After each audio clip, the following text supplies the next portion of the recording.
Good morning all friends. मेरे legal advice by Sheikh Javed Mohammad advocate channel पर आपका स्वागत है। आज का हमारा टॉपिक है संशय। बीएनएस 2023 की धारा 2 की एक परिभाषा है जो 13वें नंबर पर दी गई है। इसमें कुल 39 परिभाषाएं दी गई हैं, जिसमें 12 परिभाषाओं पर मैं पहले वीडियो मेरे चैनल पर अपलोड कर चुका हूं। ये 13वां वीडियो है। आज के इस वीडियो में हम संशय शब्द की परिभाषा को समझेंगे। परिभाषा के मूल्य और महत्व को समझने के लिए सर मैं आपको 2 लाइन सुनाना चाहता हूं, जो मैं हर वीडियो में परिभाषा से रिलेटेड जितने भी वीडियो बनाए सभी में मैंने ये लाइन 2 सुनाई हैं। तू जो समझे हर बात को तो फिर कैसा सवाल, परिभाषा ही बताएगी कानून की असल मिसाल। तू समझे जो हर बात को तो फिर कैसा सवाल, परिभाषा ही बताएगी कानून की असल मिसाल। जी हाँ सर, परिभाषा एक बड़ी महत्वपूर्ण चीज है। ये एक ताले और चाबी के समान है। यदि बुक ताला है तो परिभाषा उसकी चाबी है। यदि आपने चाबी को समझ लिया तो आप ताला खोलना आसानी से समझ जाएंगे। बुक को भी आप आसानी से समझ लेंगे, क्योंकि ये वो परिभाषाएं हैं जो बुक के प्रारंभ में इसलिए ही दी गई हैं ताकि आप इसको समझ लें। तो ये बुक के अंदर यदि इन शब्दों का इस्तेमाल कहीं किया जाता है तो आप उसका अर्थ आसानी से समझ सकें। इसी प्रकार से जज साहब के द्वारा भी जब मुलजिम पे चार्ज लगाया जाता है तब भी इसी प्रकार के शब्दों का अक्सर इस्तेमाल किया जाता है। तो एक आम व्यक्ति के लिए, चाहे वो विधि का स्टूडेंट हो या वकालत की प्रैक्टिस करने वाले व्यक्ति हों या कंपटीशन एग्जाम की तैयारी करने वाले लोग हों, सभी के लिए बड़ा ही महत्वपूर्ण है। तो पहले बुक में जो परिभाषा दी गई है सर, मैं आपको वो पढ़ के बताऊंगा। उसके बाद मैंने एक ई बुक भी तैयार की आपके लिए। उसमें सरल उदाहरण और आसान शब्दों में मैंने इसको समझाया है ताकि आप उसको हमेशा के लिए याददाश्त में आसानी से बैठा लें, कभी ना भूलें और आपको आसानी से समझ में आ जाए। इस ई बुक की डिस्क्रिप्शन मैं इसी वीडियो के नीचे कॉपी पेस्ट कर दूंगा। वो ई बुक और उसके आगे आसमानी रंग की एक लिंक दिखाई देगी। जब आप उस पर क्लिक करेंगे तो वहां से मेरी वेबसाइट पर पहुंच जाएंगे। मेरी वेबसाइट पर तकरीबन 40 से ऊपर ई बुक अपलोड हैं। प्रॉब्लम सॉल्यूशन ई बुक, हर ई बुक एक समस्या का सॉल्यूशन करती है, और वो एक ही व्यक्ति के नहीं, उसी समस्या से रिलेटेड हर व्यक्ति की जो समस्या है उसका भी सॉल्यूशन करती है। तो ये ई बुक जो है उसी मेरी वेबसाइट पर अपलोडेड है। 99 रुपीज़ कीमत इसकी मेरे द्वारा रखी गई है। यदि आप में से किसी को आवश्यकता महसूस हो तो आप इसको खरीद सकते हैं। आवश्यकता महसूस कैसे होगी, मैं अभी वीडियो में इसी ई बुक के अंदर से आपको उदाहरण और सभी जानकारी दूंगा। तो आप उस ई बुक को समझ भी जाएंगे कि उसमें क्या लिखा हुआ है। जो मैं आपको पढ़ के बता रहा हूँ यही ई बुक आपको मेरी वेबसाइट पर भी मिलेगी। आप कभी ऐसा भी सोचते हैं कि हमने ई बुक खरीद ली और इसमें क्या लिखा हुआ है हमें इसकी जानकारी नहीं, इसीलिए मैं मेरे वीडियो में उस ई बुक के अंदर से जानकारी आपको दे देता हूं ताकि आप उससे परिचित हो लें। आइए सर, अब मैं आपको बुक के अंदर से इसकी जानकारी प्रदान करता हूं। जैसा कि आप देख रहे हैं, BNS 2024 ये 1 जुलाई 2024 को लागू हुआ है। इसमें एक लगाए 358 धाराएं हैं। उसमें BNS 2023 की जो उपधारा 13 है, 2 की उपधारा 13, उसमें संशय शब्दों को परिभाषित किया गया है। इसको हार्बोर भी कहते हैं अंग्रेजी में। इसके अंतर्गत किसी व्यक्ति को आश्रय मतलब भोजन, पेय, धन, वस्त्र, आयुध, गोला बारूद या वाहन के साधन देना, या किन्हीं साधनों से चाहे वह उसी प्रकार के हो या नहीं, जिस प्रकार से इस खंड में प्रमाणित है, किसी व्यक्ति की सहायता पकड़े जाने से बचने के लिए करना आता है। ये बुक के अंदर डेफिनेशन दी गई है। मतलब कोई व्यक्ति जो अपराधी है, उसको आप सहायता प्रदान करते हैं ताकि वो पकड़ा ना जा सके, पुलिस की या न्यायालय की पकड़ से बाहर हो सके। तो उसको संशय शब्द में परिभाषित किया गया है। इसमें जो इंग्लिश में लिखा हुआ है सर, मैं वो भी आपको पढ़ के बता देता हूँ। हार्बोर includes supplying a person with shelter, food, drink, money, clothes, arms, imitations or means of conveyance, or the assisting a person by any means, whether of the same kind as those enumerated in this class or not, to evade apprehensions। तो ये तो sir book में परिभाषा दी गई है। सिर्फ 4 line की परिभाषा दी गई है बुक में, और मैंने इसको बड़े ही सरल और उदाहरण के साथ शब्दों में भी तैयार किया है जो मेरी ई बुक के अंदर है। तो आइए सर, हम बिना देर करे उस ई बुक की ओर चलते हैं। मैं उसमें से आपको आगे की जानकारी प्रदान करता हूँ। ध्यान से देख भी लें, क्योंकि यही PDF मेरी वेबसाइट पे भी आपको उपलब्ध हो जाएगा। भारतीय न्याय संहिता 2023 BNS की धारा 2 में संशय हार्बोरिंग की परिभाषा। संशय की परिभाषा जो बताई गई है कि धारा 2 के अनुसार संशय का अर्थ है किसी व्यक्ति को छिपाना, शरण देना, सहायता करना या उसे पकड़े जाने से बचाने के लिए जानबूझकर मदद करना, जब वह कानून द्वारा वांछित हो या किसी अपराध में लिप्त हो। तो ये तो हो गई सर इसकी डेफिनेशन। यदि कोई व्यक्ति कोई अपराध करके भागा हुआ है और आप उसकी किसी भी प्रकार से मदद करते हैं तो उसको संशय शब्द में परिभाषित किया गया। मदद करने में रोटी, कपड़ा, मकान देना, गोला बारूद, हथियार देना, छिपाना, उसकी किसी भी प्रकार से सहायता करना अपराधी की। ये अपराधी व्यक्ति के जो आपके द्वारा मदद की जाती है पुलिस से बचने के लिए, ये डॉक्टर किसी अपराधी का इलाज कर देता है बगैर पुलिस को सूचना दिए, तो भी संशय शब्द के अंतर्गत परिभाषित आएगा वो अपराध में। इसको आगे भी मैंने उदाहरण के साथ समझाया है।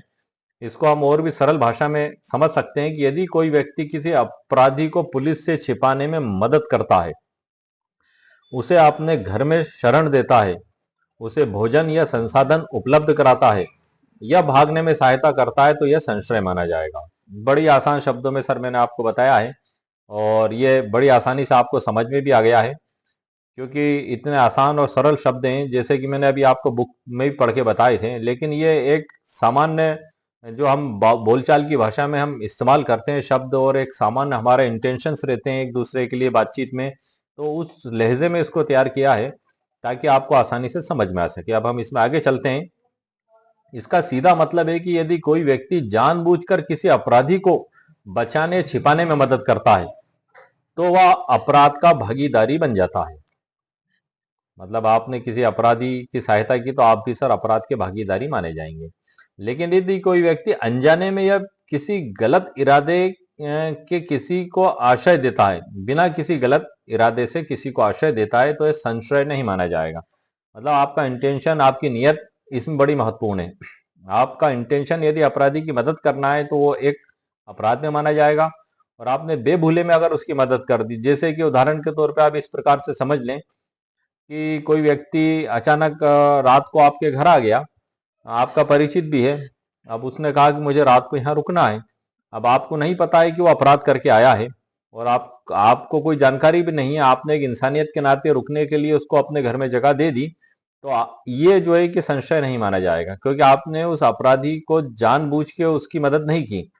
लेकिन आप जानते हैं कि ये कोई अपराध करके आया है और आप उसको छिपा लेते हैं, उसकी मदद कर दे, तो ये संशय शब्द में अपराध की श्रेणी में माना जाएगा।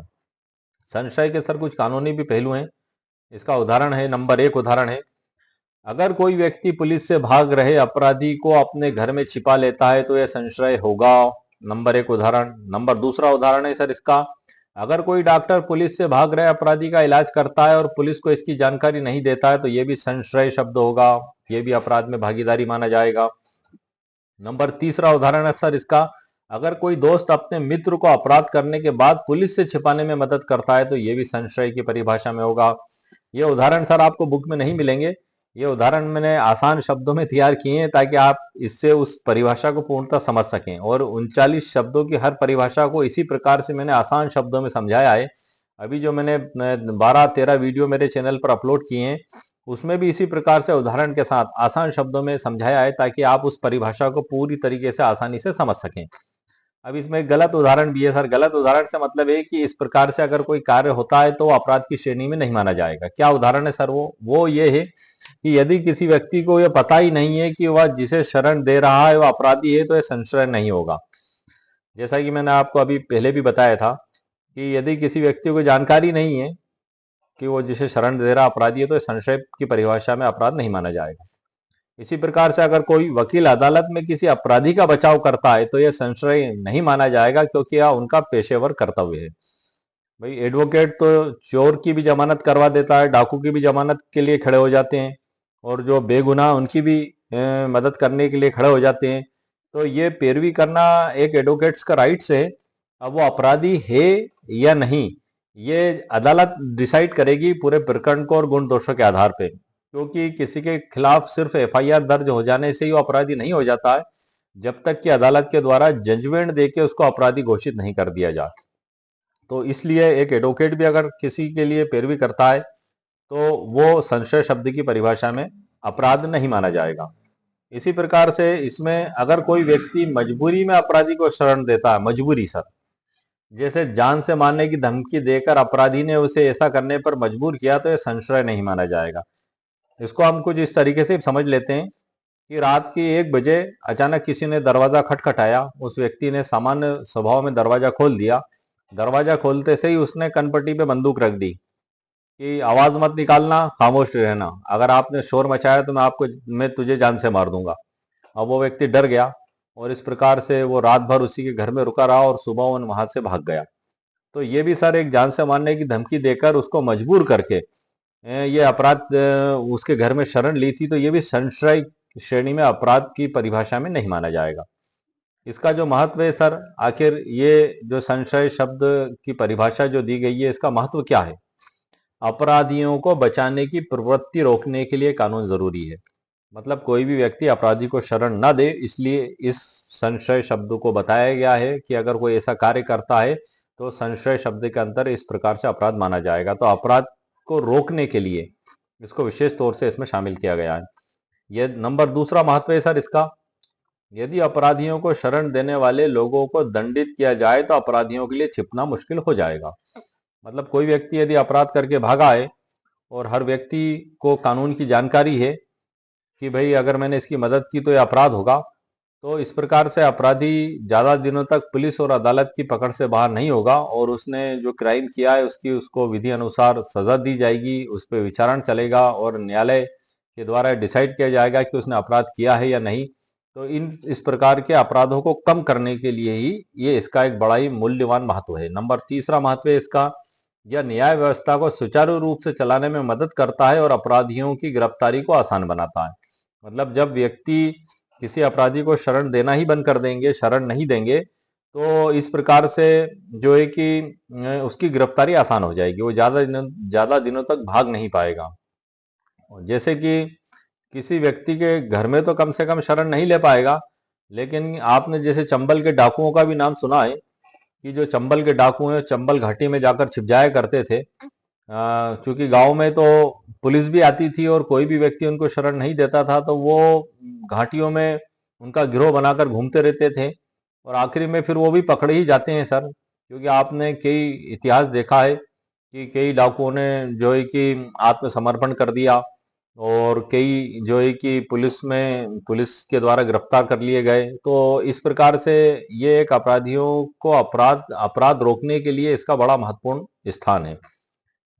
इसमें ई बुक में इसे कैसे जोड़ा जाए, इसको मैंने जो जोड़ा है शीर्षक में कि संशय अपराधियों को शरण देना भी अपराध है। कहानी शैली है जो मैं कहानी शैली में अक्सर आपको बता देता हूं समझाने के लिए। रामू का दोस्त श्याम एक बैंक लूटकर आया और रामू के घर में छिप गया। रामू को पता था कि श्याम अपराधी है, फिर भी उसने पुलिस को सूचना नहीं दी। क्या रामू निर्दोष है? तो ये सर अपराधी को संशय देना हुआ। अब चूंकि वो दोनों दोस्त हैं और एक ईमानदार है और अगर एक बेईमान है, तो एक ईमानदार दोस्त का ये ड्यूटी है, कर्तव्य है कि वो अपने मित्र को बताए कि भाई चोरी करना अपराध है, आप ये अपराध ना करें। उसको इस स्तर तक ही ना आने दे और उसको इतनी समझाइश दे और जहां तक हो सकता है उसको ऐसे रास्ते बताए कि भाई तू चोरी करने मत जा, ये ईमानदारी के रास्ते हैं, इस पे काम कर। तो उम्मीद है कि वो 100% आपकी बात को समझ लेगा और वो उस गलत राह को छोड़ देगा।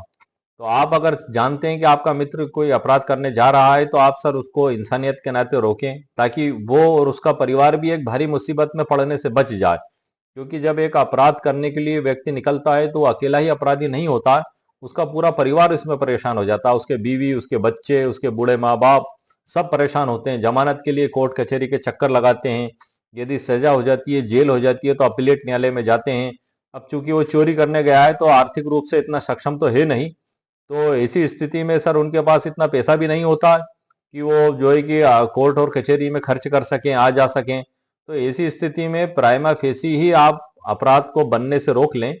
और चूंकि आप सभी प्रकार के धर्मशास्त्र भी बताते हैं कि जो है कि गलत कार्य हमें नहीं करना चाहिए। तो इस प्रकार से आप अपने मित्र को भी समझाएं और हर व्यक्ति भी इस बात को समझे कि अपराध करने से जिंदगी खुशहाल नहीं बर्बाद ही होती है। अपराधी कभी खुशहाल नहीं रहता, उसकी जिंदगी में बर्बादी चालू हो जाती है जिस वक्त से वह अपराध की दुनिया में कदम रखने के बारे में सोचता है। अपने विचारों को तुरंत बदल लें और सही राह की ओर बढ़े। तो ये संशय शब्द में बड़ी महत्वपूर्ण परिभाषा दी गई है। महत्वपूर्ण नोट भी है सर इसमें, किसी अपराधी को जानबूझकर छिपाना, शरण देना या भागने में मदद करना संश्रय कहलाता है और यह भी दंडनीय अपराध की श्रेणी में माना जाता है। इसमें सर अंत में जो निष्कर्ष दिया गया है ई बुक के अंदर, उसमें नंबर 1 है, अगर कोई व्यक्ति किसी अपराधी को जानबूझकर छिपाने या बचाने में मदद करता है तो वह भी अपराध का भागीदारी बन जाता है। नंबर 1 है इसका निष्कर्ष। नंबर दूसरा निष्कर्ष है सर, संशय रोकने से कानून व्यवस्था बेहतर बनती है और अपराधियों की गिरफ्तारी आसान होती है। नंबर तीसरा है, अगर किसी को अनजाने में शरण दी गई है तो वह अपराध नहीं होगा, लेकिन जैसे ही किसी को अपराध की सच्चाई का पता चले पुलिस को सूचना देनी चाहिए। ये हर नागरिक का कर्तव्य है। तो इस प्रकार से सर आज के वीडियो में मैंने आपको संशय शब्द की मुकम्मल कानूनी जानकारी प्रदान कर दी है। और अब हमारा अगला जो वीडियो होगा BNS की धारा 2 में क्षति, डैमेज की परिभाषा, कि आखिर डैमेज क्या होता है, क्षति का अर्थ क्या होता है, तो उसके बारे में हम नेक्स्ट वीडियो में चर्चा करेंगे। और आज के वीडियो में सर मैंने आपको मुकम्मल कानूनी जानकारी प्रदान कर दी है। और मैं सर आपको इस ई बुक का शीर्षक भी बता देता हूं जो जस्ट ऊपर दिया गया है, आप देख रहे हैं। ये टाइटल है सर ई बुक का, भारतीय न्याय संहिता 2023 की धारा 2 के 39 प्रमुख शब्दों की सरल व्याख्या। इसी टाइटल से, इसी नाम से मेरी वेबसाइट पर आपको ये ई बुक मिलेगी। इसमें पूरे 39 शब्दों को मैंने ऐसे ही सरल उदाहरणों के साथ समझाया है जैसा कि अभी आपको बताया है।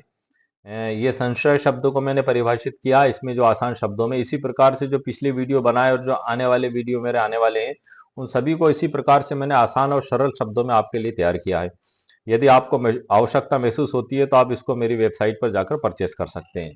अब मैं इसमें सर आपको जो मैंने पहले वीडियो अपलोड किए हैं उनके बारे में कुछ जानकारी दे देता हूं, ताकि आपको उन्हें, उनकी ई बुक को और उनके वीडियो को मेरे चैनल पर और जो ई बुक है उन्हें मेरी वेबसाइट पर ढूंढने में आसानी महसूस हो। नंबर 1 है कार्य, ये वीडियो में अपलोड कर चुका हूं। नंबर 2 है जीव जंतु, नंबर 3 बालक, नंबर 4 कूटकरण, नंबर 5 न्यायालय, नंबर 6 डेथ, नंबर 7 बेईमानी से, और नंबर 8 दस्तावेज, और नंबर 9 कपट पूर्वक, और 10 में सद्भावना पूर्वक, 11 में लिंग, और 12 में गवर्नमेंट, और 13 में संशय हार्बोरिंग, जैसा कि मैंने आपको अभी बताया था। तो इस प्रकार से ये सभी वीडियो मेरे चैनल पर अपलोड हैं और मेरी वेबसाइट पर तकरीबन 40 ई बुक में अपलोड कर चुका हूं जो डिफरेंट समस्याओं पर हैं। अब सर बुक तो एक ज्ञान का समंदर है, लेकिन हर व्यक्ति उस बुक से अपनी समस्या का सॉल्यूशन नहीं कर सकता जब तक कि इस पूरी बुक को समझ और पढ़ ना ले। और हर व्यक्ति के पास सर इतना समय भी नहीं होता है कि वो पूरी बुक को पढ़ ले और समझ ले और उसकी प्रॉब्लम का सॉल्यूशन कर ले। तो इसीलिए जो एडवोकेट्स अपना वर्क करते हैं, जो दिन रात बुक्स को पढ़ते भी हैं, और वो एक आम व्यक्ति से कई गुना ज्यादा उस बुक में लिखे हुए कानूनों को जानते हैं और उसको कैसे अप्लाई किया जाता है ये भी वो जानते हैं कि कैसे इससे मुकदमा तैयार होगा और कैसे पेश किया जाएगा। तो इसी उद्देश्य की पूर्ति के लिए सर ये जो मेरे द्वारा ई बुक बनाई जाती है। अब ये जैसे आप देख रहे हैं सर इस बुक में 3 कानून दिए हुए हैं। BNS 2023, नागरिक सुरक्षा संहिता 2023 और भारतीय साक्ष्य अधिनियम 2023। अब यदि किसी को ये बुक दे दी जाए तो क्या उसकी समस्या का सॉल्यूशन कर देगी? बिल्कुल नहीं कर सकती सर, जब तक कि इस बुक में से उसकी जो प्रॉब्लम है उससे रिलेटेड जो धाराएं हैं उनको निकाल कर, उनको समझ कर सामने ना रखा जाए। जो एडवोकेट्स हैं वो सभी इसी प्रकार से अपने क्लाइंट्स की समस्याओं को सुनते हैं और उनका समाधान निकालते हैं। और ये ई बुक मैंने हर एक आम और खास के लिए बनाई है ताकि वो प्राइमा फेसी अपनी प्रॉब्लम को समझ सके कि उसको आगे किस प्रकार से कानूनी कार्रवाई करना है। हालांकि मेरा चैनल और मेरी वेबसाइट किसी भी प्रकार से मुकदमे हारने और जीतने का दावा नहीं करते हैं सर। ये सिर्फ एक मार्गदर्शन के तौर पे आप लें इसको, कि एक मार्गदर्शन आपको मिल जाए और आपका अगर कोई केस है तो आप संबंधित एडवोकेट से उसकी जानकारी लें और अदालत में उसी प्रकार, उसी निर्देश से आप अपना मुकदमा दायर करें। क्योंकि हर केस की परिस्थिति, हर केस की कंडीशन अलग अलग होती है, उस पर अलग अलग लॉ और कानून अप्लाई होते हैं। और यदि मेरे मुझसे किसी भी व्यक्ति के द्वारा कोई क्वेश्चन पूछा जाता है तो मैं पूरी कोशिश करता हूं कि उसको एक अच्छा मार्गदर्शन दे सकूं। लेकिन उस मार्गदर्शन पे चलने से पहले उस केस की परिस्थिति आप, आपके जो एडवोकेट महोदय हैं उनसे एक बार आप कंसल्ट करें, उसी के बाद उस पर आगे की आप कार्रवाई करें। लेकिन आपकी समस्याओं का लगभग काफी हद तक समाधान करने की मैं कोशिश करता हूं। और उम्मीद है सर आपको मेरा वीडियो पसंद आया होगा। मेरे वीडियो को आप लाइक भी करें, शेयर भी करें, सब्सक्राइब भी करें। ओके, शुक्रिया, थैंक यू सर।